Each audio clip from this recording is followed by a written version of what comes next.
Students, welcome to delight IAS. मैं Srishti NCERT summary programme में आप सभी का फिर से स्वागत करती हूँ। तो आज हम पढ़ेंगे एनसीईआरटी क्लास 10 भूगोल में अपना चैप्टर 4 जिसका नाम होगा कृषि। चैप्टर पढ़ने से पहले हर बार की तरह जैसे हम अपनी लास्ट क्लास का क्वेश्चन का आंसर देखते हैं तो वो देख लेते हैं। क्वेश्चन था निम्नलिखित कथनों पर विचार करें। स्टेटमेंट फर्स्ट था दामोदर घाटी निगम स्वतंत्र भारत की प्रथम बहुउद्देशीय नदी घाटी परियोजना है। सेकेंड, दामोदर घाटी में विद्युत ऊर्जा घर भी सम्मिलित है। तो इसका आंसर था सी गै। एक और दो दोनों ही सही। ठीक है, चलिए बात कर लेते हैं कृषि के बारे में और कृषि के प्रकार के बारे में। आप सभी को पता है कि किसी भी देश में रहने वाली जो लोग हैं उनकी जीविका किस पर निर्भर करती है? कृषि पर ही निर्भर करती है। ठीक है, तो कृषि बहुत ही ज़रूरी है हमारे जीवन यापन के लिए, जीविका निर्वाह के लिए। तो पहला प्रकार है कृषि के प्रकार में जीविका निर्वाह कृषि, दूसरा गहन जीविका कृषि और वाणिज्य कृषि। बात कर लेते हैं जीविका निर्वाह कृषि के बारे में। इस प्रकार की कृषि भारत के कुछ भागों में अभी भी की जाती है। प्रारंभिक जीवन निर्वाह कृषि भूमि के छोटे टुकड़ों पर आदिम कृषि औजारों जैसे लकड़ी के हल और खुदाई करने वाली छड़ी तथा परिवार एवं समुदाय के श्रम की मदद से की जाती थी और की भी जाती है। ठीक है, इस प्रकार की कृषि में एक झूम की खेती बहुत महत्वपूर्ण है। ठीक है, झूम की खेती, यहाँ पे मैं अब लिख देती हूँ झूम की खेती, ये बहुत ही इम्पोर्टेंट है। अक्सर ये पूछी भी जाती है। इसमें क्या होता है कि छोटी से मैदान पे जो आदिम जनजातियां होती हैं जो चलायमान रहते हैं, वो किसी भी स्थान पर रहने जाते हैं तो एक छोटी सी जगह लेते हैं, वहाँ के पेड़ पौधों को जला देते हैं। जलाने के बाद वो क्या करते हैं, उस भूमि को साफ करते हैं और साफ करने के बाद वहाँ पर सिंचाई से, खुदाई से, बुआई से वो अपनी फसलें वहाँ पर उगाते हैं। और जब तक उस मिट्टी की उपजाऊता रहती है, उर्वरता बनी रहती है, तब तक वो वहाँ पर खेती करते हैं। और जैसे ही वो उर्वरता खत्म हो जाती है, फिर वो ऐसे ही दूसरा स्थान देखते हैं और वहाँ पर जो वन हैं, जो पेड़ पौधे हैं, उनको जलाते हैं, फिर से उनको साफ करते हैं और फिर से वहाँ पे अपनी फसल उगाते हैं श्रम के माध्यम से। लेकिन इससे बहुत ही बड़ा नुकसान भी है। ठीक है, इससे जो भूमि की उर्वरता है वो ये खत्म करते जा रहे हैं। ठीक है, तो झूम की खेती सही भी नहीं है। ठीक है, चलिए आगे बताएं। तो कृषि की दृष्टि से तो भारत एक महत्वपूर्ण देश है ही पूरे विश्व में। ठीक है, आगे देखें। ये जो इस प्रकार की जो कृषि है वो प्राय मानसून मृदा की प्राकृतिक उर्वरता और फसल उगाने के लिए अन्य पर्यावरणीय परिस्थिति की उपयोगिता पर निर्भर करती है। ठीक है, चलिए आगे देखिए। गहन जीविका कृषि के बारे में बात करें तो इस प्रकार की कृषि उन क्षेत्रों में की जाती है जहां भूमि पर जनसंख्या का दबाव अधिक है, जैसे कि उत्तर प्रदेश। ठीक है, सबसे ज़्यादा जनसंख्या के मामले में सबसे बड़ा राज्य है ना, और क्षेत्रफल के संबंध में कौन है? राजस्थान है। ठीक है, तो यहाँ पे जनसंख्या का दबाव सबसे अधिक है। यह श्रम गहन खेती जहाँ अधिक उत्पादन के लिए अधिक मात्रा में जैव रासायनिक निवेशकों और सिंचाई का प्रयोग करके किया जाता है। तो इस प्रकार की कृषि को क्या कहते हैं? गहन जीविका कृषि। ठीक है, आपकी जीविका निर्वाह के लिए कृषि की जाती है। आगे बात करें वाणिज्य कृषि के बारे में। तो इस प्रकार की कृषि का मुख्य लक्षण आधुनिक निवेशकों जैसे अधिक पैदावार देने वाले बीजों, रासायनिक उर्वरकों और कीटनाशकों का प्रयोग से उच्च पैदावार प्राप्त करना है। आजकल आप सभी के मुंह से सुनते होंगे, बड़े बुजुर्गों के साथ ही यदि आप रहते हैं तो हर कोई कहता होगा कि सब्जियां जो थी, खाने पीने की चीज़ें, वो तो पहले ही आती थी। अब तो बहुत मिलावटी चीज़ें आ रही हैं और आपने हमेशा से सुना होगा कि इंजेक्शन लगते हैं या फिर जो खाद लगता है, एक उर्वरक होता है, कीटनाशक दवाइयाँ लगती हैं, तो उससे क्या बोलते हैं बड़े बुजुर्ग कि जो उनकी गुणवत्ता होती है वो खत्म हो जाती है, नष्ट हो जाती है। तो ये जो वाणिज्यिक कृषि होती है इनमें इन सब चीज़ों का सबसे ज़्यादा उपयोग किया जाता है, उर्वरकों और कीटनाशकों के का यूज़, क्योंकि सब वाणिज्यिक कृषि है, उससे धन कमाया जा रहा है, व्यापार किया जा रहा है। तो सबसे मतलब उच्च उर्वरता होनी चाहिए, पैदावार उच्च होनी चाहिए उसकी, कृषि की। और जब ज़्यादा पैदा होगी तो ज़्यादा व्यापार होगा, ज़्यादा वो बिकेगी, ज़्यादा लोग खरीदेंगे। ठीक है, तो इस प्रकार का प्रयोग किया जाता है, प्राप्त करने के लिए। उदाहरण के लिए बात करें, हरियाणा और पंजाब में चावल जो है वह एक फसल है, ठीक है, वह एक फसल है, वाणिज्यिक फसल है, परंतु उड़ीसा में ये जीविका फसल है। तो आप देख रहे हैं यहाँ पे क्या है कि यहाँ पे ये वाणिज्य के लिए चावल उगाए जाते हैं, व्यापार के लिए उगाए जाते हैं, लेकिन परंतु उड़ीसा जो है राज्य है वहाँ पे जीविका के लिए ये उगाए जाते हैं, ठीक है। रोपण कृषि भी एक प्रकार की वाणिज्यिक खेती है। इस प्रकार की कृषि में लंबे चौड़े क्षेत्र में एकल फसल बोई जाती है, जैसे कि गन्ना, ठीक है। गन्ना क्या है, गन्ना एक, आप यदि उत्तर पश्चिमी उत्तर प्रदेश में आएंगे तो आपको हर खेतों में गन्ना ही गन्ना देखने को मिलेगा, लेकिन वहीं आप जो पूर्वी उत्तर प्रदेश में जाएंगे तो वहाँ पे आपको दाल वगैरह देखने को मिलेगी। तो रोपण कृषि उद्योग और कृषि के बीच एक अंतरप्रस्थ है जो अत्यधिक पूंजी और श्रमिकों की सहायता से की जाती है। इससे प्राप्त सारा उत्पादन उद्योग में कच्चे माल के रूप में प्रयोग किया जाता है। भारत में चाय, कॉफी, रबड़, गन्ना, केला इत्यादि महत्वपूर्ण रोपण फसलें हैं, ठीक है। गन्ने का उपयोग किया जाता है चीनी के लिए, ठीक है। चाय का भी उपयोग व्यापार के लिए किया जाता है, ठीक है। रबड़ का भी, गन्ने का, कॉफ़ी का भी, केले का भी। तो ये सब वाणिज्यिक कृषि हैं, खेती हैं, और ये रोपण फसलें हैं, ठीक है। तो कोई स्टेटमेंट आ जाए कि क्या गन्ना रोपण फसल है और वाणिज्यिक फसल है, कुछ भी आ जाए तो आपको पता होना चाहिए कि गन्ना रोपण फसलों में आता है, ठीक है।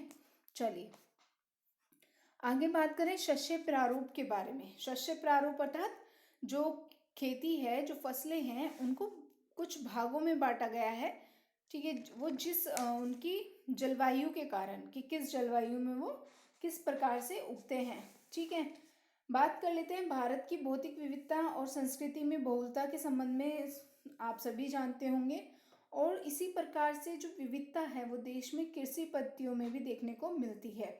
इसलिए देश में बोई जाने वाली फसलों में अनेक प्रकार की खाद्यान्न और रेशे वाली फसलें देखी जाती हैं, सब्जियां, फल, मसाले इत्यादि, कपास, रेशम, ठीक है। और भारत में जो ये फसलें हैं उन्हें शस्य ऋतुएं, भारत में 3 शस्य ऋतुएं हैं जो इस प्रकार हैं फसलों के मामले में, जैसे कि रबी, खरीफ और जायद। इनके बारे में बात करें तो रबी की फसल में को अक्टूबर से दिसंबर बोया जाता है, जो कि गेहूं, जौ, मटर, चना और सरसों होते हैं, आदि इत्यादि हैं। खरीफ की फसलों में देखें तो मानसून के आगमन के साथ इनको बोया जाता है, जैसे कि जून में मानसून का आगमन हो जाता है 3 जून के आसपास, ठीक है। तो चावल, मक्का, ज्वार, बाजरा, मूंग, उड़द, कपास, जूट, मूंगफली और सोयाबीन इसके अंदर आते हैं। बात करें जायद की, तो ये ग्रीष्म ऋतु में ही उगाए भी जाते हैं और ये काट भी लिए जाते हैं ग्रीष्म ऋतु में ही, जैसे तरबूज, खरबूजा, खीरे आपने खाए भी होंगे। ये उगते भी गर्मी में हैं, ठीक है, और फिर खाए भी, कटाई भी इनकी गर्मी में ही की जाती है, तो ये पूर्ण रूप से ग्रीष्म ऋतु में ही होते हैं। बात करें मुख्य फसलों के बारे में, तो मिट्टी, जलवायु और कृषि पद्धति में अंतर के कारण देश के विभिन्न क्षेत्रों में अनेक प्रकार की खाद्य और खाद्य फसलें उगाई जाती हैं। भारत में उगाई जाने वाली मुख्य फसलें गेहूं, चावल, मोटे अनाज, दाल, चाय, कॉफी, गन्ना, तिलहन, कपास और जूट इत्यादि हैं। इनके ऊपर बात कर लेते हैं छोटे छोटे पॉइंट। भारत में अधिकांश लोगों का खाद्यान्न क्या है, चावल है। हमारा जो देश है भारत है, वो चीन के बाद दूसरा सबसे बड़ा चावल का उत्पादक देश है। इसको उगाने के लिए, किसको, चावल को उगाने के लिए कुछ तापमान जैसे 25 डिग्री सेल्सियस से ऊपर और अधिक जो आर्द्रता है, वर्षा है, वो 100 सेंटीमीटर की आवश्यकता होती है। तो इस वाले मैप में आपको क्या मिलेगा, डिस्ट्रीब्यूशन ऑफ चावल, ठीक है, चावल का वितरण राज्यों के आधार पर कि किस किस राज्य में कितना चावल है और किस राज्य में ज़्यादा नहीं है। यहाँ आपको देखने को मिलेगा गेहूँ, ठीक है, कि कौन से राज्य सबसे ज़्यादा गेहूँ उत्पादन करते हैं। तो उत्तर प्रदेश आपको दिख रहा होगा, मध्य प्रदेश दिख रहा है, ठीक है। चावल के उत्पादन में मेजर एरिया जो है उत्तर प्रदेश भी है, मध्य प्रदेश भी है, कुछ राजस्थान, गुजरात का एरिया भी है। हल्का है, नहीं है, इतना नहीं है, माइनर है। यहाँ पे महाराष्ट्र में भी थोड़ा बहुत उगने को देखने को मिलता है, लेकिन पश्चिमी उत्तर प्रदेश, उत्तराखंड, हिमाचल प्रदेश, पंजाब, हरियाणा, ठीक है, इन सब जगहों में सबसे ज़्यादा क्या देखने को मिलता है, गेहूं देखने को मिलता है। वहीं चावल आपको इधर पूर्वी क्षेत्रों में देखने को ज़्यादा मिलेगा। ठीक है, चलिए आगे बढ़ लेते हैं। गेहूं जो है, गेहूं भारत की दूसरी सबसे महत्वपूर्ण खाद्यान्न फसल है जो देश के उत्तर उत्तर पश्चिमी भागों में पैदा की जाती है। और चावल जो सॉरी गेहूं के लिए 50 से 70 सेंटीमीटर वार्षिक वर्षा की आवश्यकता होती है।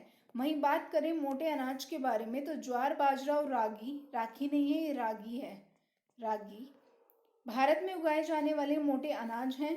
बाजरा की बात करें तो ये बलुआ और उथली काली मिट्टी में उगाया जाता है। राजस्थान बाजरे का सबसे बड़ा उत्पादक राज्य है। ठीक है, ये अगर स्टेट पीसीएस में ऐसे क्वेश्चन पूछे भी जाते हैं मैचिंग में, तो आपको पता होना चाहिए कि बाजरे में राजस्थान सबसे नंबर 1 है। और उत्तर प्रदेश, महाराष्ट्र, गुजरात और हरियाणा के अन्य मुख्य उत्पादक ये राज्य हैं। वहीं बात करें कर्नाटक की, तो कर्नाटक राज्य का सबसे बड़ा कर्नाटक बाजरे का सबसे बड़ा उत्पादक राज्य है। और इसके बाद तमिलनाडु दूसरा उत्पादक राज्य है। ये राज्य नहीं, ये रागी है। ठीक है, ये रागी का है। ठीक है, बाजरे का भी नहीं है, ये रागी का है। कर्नाटक रागी का सबसे बड़ा उत्पादक राज्य है और इसके बाद तमिलनाडु दूसरा प्रमुख उत्पादक राज्य है। आगे बात कर लेते हैं मक्का के बारे में। मक्का एक खरीफ फसल है जो 21 सेल्सियस से 27 डिग्री सेल्सियस तापमान में और पुरानी जलोढ़ मिट्टी पर अच्छी प्रकार से उगाई जाती है। कुछ स्टेटमेंट ऐसे भी आ जाते हैं, आपको याद होना चाहिए कि मक्का कैसी फसल है, खरीफ की फसल है। वहीं गेहूं क्या है, गेहूं रबी की फसल है। ठीक है, और तरबूज वगैरह खीरे ये कैसे हैं, ये जायद की फसल है। ठीक है, तो आपको ये चीज़ें याद होनी चाहिए। एक स्टेटमेंट में भी आ गया और आपको नहीं पता है ना, तो वहीं आपका क्वेश्चन गलत हो जाएगा, आपके नंबर 2 नंबर गए। ठीक है, बात करें आगे, कर्नाटक, उत्तर प्रदेश, बिहार, आंध्र प्रदेश और मध्य प्रदेश मक्का के मुख्य राज्य उत्पादक हैं। यहाँ आपको कोई और राज्य दे दे मैचिंग में, स्टेट पीसीएस में या लोअर पीसीएस में, कहीं भी छोटे मोटे आपके एग्जाम अगर आप दे रहे हैं गवर्नमेंट, तो वहाँ आपको ये चीज़ देखने को मिलेगी और आपका ये सही होना चाहिए, क्योंकि हम यहाँ डिलाइट आईएएस आपको ये दे रहा है और पढ़ा रहे हैं, तो आपको याद रहना ज़रूरी है। बात करें दालों के बारे में, भारत विश्व में दालों का सबसे बड़ा उत्पादक और उपभोक्ता देश है, अर्थात उत्पादन भी करता है और उपभोग भी करता है। ठीक है, तो सबसे बड़ा है। वहीं भारत में मध्य प्रदेश, उत्तर प्रदेश, राजस्थान, महाराष्ट्र और कर्नाटक दाल के मुख्य उत्पादक राज्य हैं। ठीक है, चलिए आगे देखिए गन्ने के बारे में। गन्ना तो वो मुख्य फसल है। गन्ना एक उष्ण और उपोष्ण कटिबंधीय फसल है। यह फसल 21 डिग्री सेल्सियस से 27 डिग्री सेल्सियस तापमान और 75 सेंटीमीटर से 100 सेंटीमीटर वार्षिक वर्षा वाली उष्ण और आर्द्र जलवायु में बोई जाती है। ठीक है, इसे अनेक प्रकार की मिट्टियों में उगाया जा सकता है। अगर आ जाए कि गन्ना केवल जलोढ़ मिट्टी में, ठीक है, जलोढ़ मिट्टी में आ जाए तो स्टेटमेंट गलत हो जाएगा। अनेक प्रकार की मिट्टी हैं जिनमें गन्ना उगाया जा सकता है। ठीक है, तो कितनी चीज़ें क्लियर हो रही है एनसीईआरटी में, आपको समझ आ ही रहा होगा। ब्राज़ील के बाद भारत गन्ने का दूसरा सबसे बड़ा उत्पादक देश है। वहीं तिलहन की बात करें तो भारत विश्व में सबसे बड़ा तिलहन उत्पादक देश है। मूंगफली, सरसों, नारियल तेल, सोयाबीन, बिनोला, अलसी, सूरजमुखी भारत में उगाई जाने वाली मुख्य तिलहन फसलें हैं। और मूंगफली क्या है, खरीफ की फसल है। ठीक है, मक्का भी क्या किसकी थी, खरीफ की फसल थी। ठीक है, थी या नहीं थी, ये रही यहाँ पे मैंने आपको पढ़ाया था। ठीक है, चलिए, तो मूंगफली खरीफ की फसल है और आंध्र प्रदेश मूंगफली का सबसे बड़ा उत्पादक राज्य है भारत में। आगे बात करें चाय के बारे में। चाय की खेती रोपण कृषि का एक उदाहरण है। चाय को उगाने के लिए वर्ष भर कोष्ण, नम और पाला रहित जलवायु की आवश्यकता होती है। ये यूपीएससी में पूछा जा चुका है। मैं इसमें टाइम श्योर हूँ कि या तो ये 2021 में या 2022 में पूछा गया है। ठीक है, पाला रहित जलवायु की आवश्यकता होती है। वर्ष भर समान रूप से होने वाली वर्षा इसको चाहिए होती है, क्योंकि इसकी जो कोमल पत्तियां हैं उनका विकास ऐसे ही होता है, उसके लिए सहायक होती है। समान रूप से होनी चाहिए वर्षा, ऐसे नहीं कभी तेज हो रही है तो कभी कम हो रही है। ठीक है, असम, पश्चिम बंगाल में दार्जिलिंग और जलपाईगुड़ी जिलों की पहाड़ियाँ तथा तमिलनाडु और केरल इसके मुख्य उत्पादक क्षेत्र हैं। ठीक है, बात करें वहीं कॉफ़ी के बारे में तो भारत विश्व का, एक सेकेंड रुकिएगा, भारत विश्व का लगभग 4% कॉफ़ी का उत्पादन करता है। भारतीय कॉफ़ी अपनी गुणवत्ता के लिए विश्वविख्यात है और हमारे देश में अरेबिका किस्म की कॉफ़ी पैदा की जाती है। यमन से ये सबसे पहले लाई गई थी और इसकी कृषि की शुरुआत सबसे शुरू में बाबा बुदन पहाड़ियों से हुई थी। ये एक स्टेटमेंट में भी आ सकता है आपको, ठीक है, कि सबसे पहले भारत में बाबा बुदन की पहाड़ियों पे, और बाबा बुदन ना लेके कुछ और नाम डाल देगा और वहीं खेल जाएगा। और आज भी इसकी खेती नीलगिरी की पहाड़ियों के आसपास कर्नाटक, केरल और तमिलनाडु में की जाती है। आप ये ध्यान रखिएगा, कर्नाटक, केरल, तमिलनाडु, ठीक है। भारत के कौन से? केरल, कर्नाटक, तमिलनाडु, यहीं पे उगती है। अगर असम दे दिया या दार्जिलिंग दे दिया तो ये मत सोच जाना कि अच्छा चाय भी वहीं पे होती है तो शायद से कॉफ़ी भी वहीं पे होगी, ठीक है, ऐसा नहीं है। ये भी क्वेश्चन आ चुका है, केरल, कर्नाटक और तमिलनाडु में ही की जाती है, याद रखिएगा। आगे देखिए, बागवानी फसलें। भारत विश्व में सबसे अधिक फलों और सब्जियों का उत्पादन करता है। भारत बहुत ही चीज़ों में अग्रणी है। यदि जनसंख्या में अग्रणी है तो बहुत सारी उत्पादन चीज़ों में भी अग्रणी है। आगे है, भारत उष्ण और शीतोष्ण कटिबंधीय दोनों ही प्रकार के फलों का उत्पादक करता है। क्योंकि भारत कैसे जगह पे है? भारत ऐसी जगह पे है कि वहाँ पे गर्मी भी है तो वहाँ पे सर्दी भी है, ठीक है, जैसे कि अभी मौसम चल रहा है तो ये दोनों प्रकार की फसलें उगाने के लिए सहज है, ठीक है, सही है। भारतीय फलों में जिन्हें महाराष्ट्र, आंध्र प्रदेश, उत्तर प्रदेश, ये सब कुछ राज्य हैं। यहाँ की फेमस चीज़ें, आम हो गया, नागपुर चेरापूंजी का संतरा, केरल, मिजोरम, महाराष्ट्र और तमिलनाडु के केले, उत्तर प्रदेश बिहार की लीची, हिमाचल प्रदेश जम्मू कश्मीर के सेब, नाशपाती, ये सब विश्व भर में क्या है, बहुत इनकी मांग है, विश्व भर में ही फेमस है। वहीं बात करें अखाद्य फसलों की, जो खाने योग्य तो नहीं है लेकिन वो ज़रूरी है, ठीक है, तो इस प्रकार की फसलों में रबड़ सबसे पहले आती है। रबड़ भूमध्य रेखीय क्षेत्र की फसल है, परंतु विशेष परिस्थितियों में उष्ण और उपोष्ण क्षेत्रों में भी उगाई जाती है। वहीं इसको 200 सेंटीमीटर से अधिक वर्षा, ठीक है, ये मेन चीज़ें हैं। वहीं 25 डिग्री सेल्सियस से अधिक तापमान वाली नम और आर्द्र जलवायु की आवश्यकता होती है, ठीक है। तो ये कुछ 2 पॉइंट हैं, ये बहुत इंपॉर्टेंट होते हैं किसी भी फसल के बारे में, कितने सेंटीमीटर वर्षा, कितना डिग्री तापमान, ठीक है, कैसी मिट्टी, ठीक है, कैसी मिट्टी, ये बहुत ज़रूरी है। प्राकृतिक रबड़ के उत्पादन में भारत को विश्व में 5वां स्थान प्राप्त है। आगे बात करें कपास के बारे में तो भारत में कपास के पौधे का मूल स्थान माना जाता है। सूती कपड़ा उद्योग में जो है कच्चा माल के रूप में कपास का यूज़ किया जाता है। कपास उत्पादन में भारत का विश्व में तृतीय स्थान है, ठीक है, तीसरा स्थान है भारत का। वहीं आगे बात करें दक्कन पठार में शुष्क भागों में काली मिट्टी में उगाया जाता है और उच्च तापमान, हल्की वर्षा, सिंचाई, 210 पाला रहित दिन, ठीक है, और खिली धूप की इसको आवश्यकता होती है। और यह कैसी फसल है? खरीफ की फसल है। वहीं बात करें प्रौद्योगिकी और संस्थागत सुधारों के बारे में तो कुछ सुधार भी किए गए हैं फसलों में, जैसे कि प्रथम पंचवर्षीय योजना में भूमि सुधार लाया गया था, चकबंदी, हरित क्रांति और श्वेत क्रांति, ऐसे कुछ प्रोग्राम लाए गए थे प्रौद्योगिकी में सुधार करने के लिए, खाद्य सुधार के लिए। किसान क्रेडिट कार्ड और व्यक्तिगत दुर्घटना बीमा योजना, किसानों को कम दर पर ऋण सुविधाएं प्रदान करने के लिए ग्रामीण बैंक, सहकारी बैंक और बैंकों की स्थापना की गई थी। वहीं एमएसपी, न्यूनतम सहायता मूल्य, समर्थन मूल्य, ठीक है, इस प्रकार की कुछ चीज़ें हैं जो किसानों को हेल्प करने के लिए, सहायता करने के लिए शुरू की गई थी। और भी बहुत सारी योजनाएं हैं जो किसानों के लिए लाई जाती हैं, ठीक है। कृषि की राष्ट्रीय अर्थव्यवस्था, रोजगार उत्पादन में योगदान, ये कुछ डायग्राम है जिसको आप देख सकते हैं, ठीक है। अभी ये लेटेस्ट डाटा नहीं है, ये 2016 का डाटा है, आप लेटेस्ट डाटा गूगल पे देख सकते हैं, ठीक है। आगे बात करें खाद्य सुरक्षा के बारे में तो खाद्य सुरक्षा में बफर स्टॉक, सार्वजनिक वितरण प्रणाली। भारत की खाद्य सुरक्षा नीति का प्राथमिक उद्देश्य क्या था? सामान्य लोगों की खरीद सकने योग्य कीमतों पर खाद्यान्नों की उपलब्धता को सुनिश्चित करना, खाद्यान्नों की अधिक प्राप्ति और भंडारण की व्यवस्था फूड के लिए फूड कॉरपोरेशन ऑफ इंडिया और इसके वितरण के लिए सार्वजनिक वितरण प्रणाली सुनिश्चित करते हैं।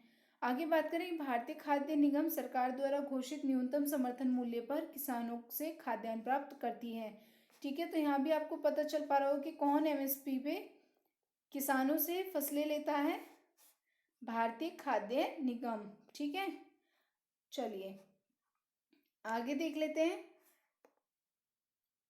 भारतीय खाद्य निगम हो गया। सरकार उर्वरक, ऊर्जा और जल जैसी कृषि निवेशों पर सब्सिडीज भी उपलब्ध कराती है। ठीक है, और जैसा कि हम सभी जानते हैं, जो ये है सार्वजनिक वितरण प्रणाली, आजकल क्या हो रहा है, राशन मिल रहा है जी। जो राशन मिलता है ना गरीबों को, बीपीएल को भी मिलता है और अपर यूपीएल को भी मिलता है। ठीक है, बीपीएल का मतलब हो गया लो पॉवर्टी लाइन अर्थात गरीबी रेखा से नीचे, और एपीएल, यूपीएल नहीं एपीएल हो गया अबोव पॉवर्टी लाइन अर्थात गरीबी रेखा से ऊपर वाले लोगों को राशन मिलता है। ठीक है, जिसमें आजकल चावल, गेहूं ये सब मिल रहे हैं। कोरोना के बाद से तो ये कंटिन्यू लोगों को बांटा ही जा रहा है, हर महीने फ्री भी दिया जा रहा है। ठीक है, क्योंकि क्या हुआ था कि कोरोना के टाइम पे बहुत बड़ा झटका लगा था।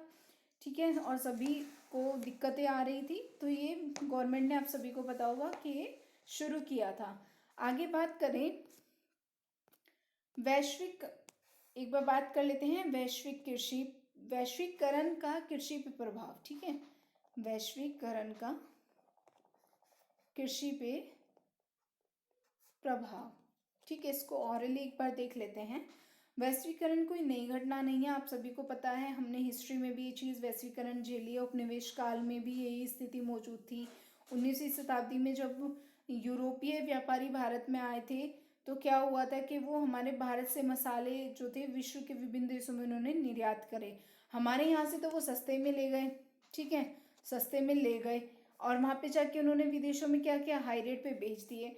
तो का मेहनत हमारे यहाँ का किसान कर रहा था, हम लोग उगा रहे थे, लेकिन फायदा कौन ले रहे थे, यूरोपीय देश, जिनका कोई मतलब भी नहीं है, लेकिन उन्होंने व्यापार, उन्होंने अपना बुद्धि लगाई और इस चीज़ को कामयाब किया। और आज भी जो गरम मसाले हैं भारत से, वो भारत से ही निर्यात किए जाते हैं। और इलायची तो भारत की सबसे ज़्यादा फेमस चीज़ है।